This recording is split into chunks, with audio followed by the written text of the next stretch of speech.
Welcome back to our daily news update, bringing you the latest headlines from around the world. Now let's begin. Blinken begins high-stakes talks in China amid rising tensions between world's two superpowers. U.S. Secretary of State Antony Blinken kicked off talks with senior Chinese officials in Beijing Sunday at the start of a high-stakes visit meant to steer relations back on course after months of inflamed tensions between the world's two largest economies.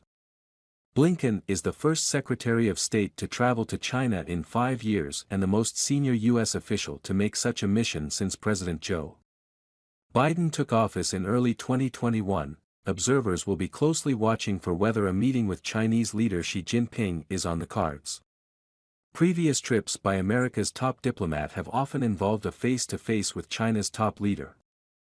But relations are at their lowest in decades. Officials from both governments have signaled low expectations for the visit, with a senior State Department official telling reporters earlier this week that he does not expect a long list of deliverables. Instead, U.S. officials are framing the trip as an effort to resume normal channels of communication with China in order to avoid conflict between two of the globe's great powers. What we're working to do on this trip is to really carry forward what President Biden and President Xi agreed to in Bali at the end of last year, which was to establish sustained, regular lines of communication at senior levels across our governments precisely so that we can make sure that we are communicating as clearly as possible to avoid, as best possible, misunderstandings and miscommunications, Blinken said Friday prior to his departure. Blinken's primary goal in China is to re-establish channels of communication, especially direct military-to-military communication between Washington and Beijing, according to a senior State Department official. His retinue touched down in Beijing on Sunday with a full schedule for the first day, which began with meeting China's Foreign Minister Qin Gang, who took up the post 6 months ago after ending a stint as Beijing's ambassador to Washington. Blinken and Qin shook hands in front of reporters at the Diaoyutai State Guesthouse on Sunday afternoon, their first in-person meeting in their current positions. The two officials exchanged terse pleasantries in English about the U.S. delegation's flight over before heading into a brightly lit meeting room, with large windows looking out to a lotus pond and a large Chinese traditional ink painting on the wall. Neither Blinken or Qin spoke to reporters on their way into talks. U.S. officials taking part in the meeting include Assistant Secretary of State for East Asian and Pacific Affairs Daniel Kritenbrink and U.S. Ambassador to China Nicholas Burns. On the Chinese side, Qin was accompanied by other foreign ministry officials, including Assistant Foreign Minister Hua Chunying. Hope this meeting can help steer China-U.S. relations back to what the two presidents agreed upon in Bali. Hua tweeted once talks got underway, Biden and Xi met in person for the first time. As presidents on the sidelines of the Group of Seven summit in Indonesia last November, following their afternoon meeting, Blinken and Qin are expected to hold a working dinner. On Monday, Blinken is scheduled for a meeting with China's top diplomat Wang Yi, as well as roundtable talks with American exchange students and business leaders. Including two military-related incidents in recent weeks. Blinken's trip, which had been announced by Biden and Xi after their meeting last year, was originally scheduled to happen in February and had been seen as a key follow-on engagement. However, it was postponed after the discovery of a suspected Chinese spy balloon transiting the U.S., which Blinken said at the time created the conditions that undermine the purpose of the trip.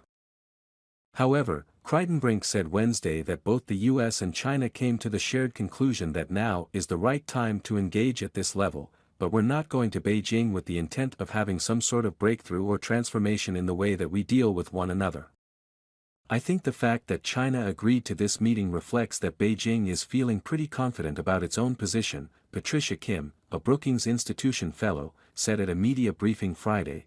Both sides make comments about the fact that this visit isn't going to fundamentally change the U.S.-China relationship or resolve the many disputes between the two countries. And I think there's this desire not to set expectations too high or to appear too eager to engage with the other side.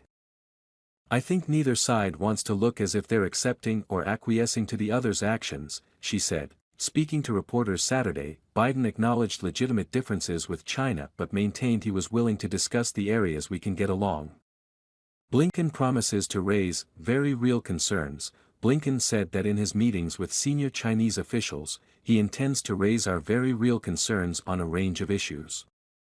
Those issues include the fentanyl crisis, Taiwan and cross-strait issues, the war in Ukraine, and China's detention of American citizens, including Kai Li, Mark Swiden and David Lin. On the fentanyl crisis, the senior State Department official said that Blinken's specific focus is on stemming the flow of precursor chemicals from China to labs in South America, where the deadly opioid is produced. Blinken also said Friday he intends to explore the potential for cooperation on transnational challenges, global economic stability, illicit synthetic drugs, climate, global health, where our country's interests intersect and the rest of the world expects us to cooperate. His visit comes on the heels of a flurry of meetings between American and Chinese officials in recent weeks. In May, U.S. National Security Advisor Jake Sullivan met with China's top diplomat, Wang Yi, in Vienna, followed by talks between the two countries' commerce officials in Washington. China's new ambassador has also arrived in the U.S., vowing to enhance relations at a time of serious difficulties and challenges. China and the U.S. have already had relatively frequent high-level diplomatic contacts, all of which indicate that the two sides are gradually getting back on the right track, said Shen Dingli, an expert on China's foreign policy in Shanghai. However, contacts between the country's top military officials are still frozen, and it remains to be seen whether Blinken's visit can lead to a breakthrough on that front. China rejected an offer for a formal meeting between Secretary of Defense Lloyd Austin and Chinese Defense Minister Li Shangfu, who is under U.S. sanction, in Singapore last month. Although the two did speak briefly, the U.S. is also due to host the Leaders' Summit of the Asia-Pacific Economic Cooperation in November, which Xi, the Chinese leader, will attend no matter the state of the U.S.-China relationship, Shen said. But whether Xi's trip will include a formal visit to the U.S., and at what level, depends on what can be done by the two sides beforehand, Shen said. Biden told reporters Saturday he believed Blinken's trip to China could ease tensions and said he hoped to meet with Xi again over the next several months. Shen said there were two things China cared about the most: managing differences on the Taiwan issue and preventing supply chains from decoupling, especially on advanced chips. The hope is that Blinken's visit can improve relations both in form and in substance. But hope might not turn into reality, and relations might become worse after the visit, he added. We prepare for the worst and hope for the best. Blinken would not predict whether his visit would pave the way for continued high-level engagements between the U.S. and China. As to what comes next, let's see how the visit goes, the top U.S. diplomat said Friday, referencing comments from his Singaporean counterpart. This is an important but, in a sense, insufficient step because there's a lot of work to be done. Subscribe to my YouTube news channel now, providing accurate and reliable information on the latest hot events. Join the community for exchanging opinions and learning from each other. Hit the subscribe button and turn on notifications to never miss out on the latest videos. Let's explore the world of information together.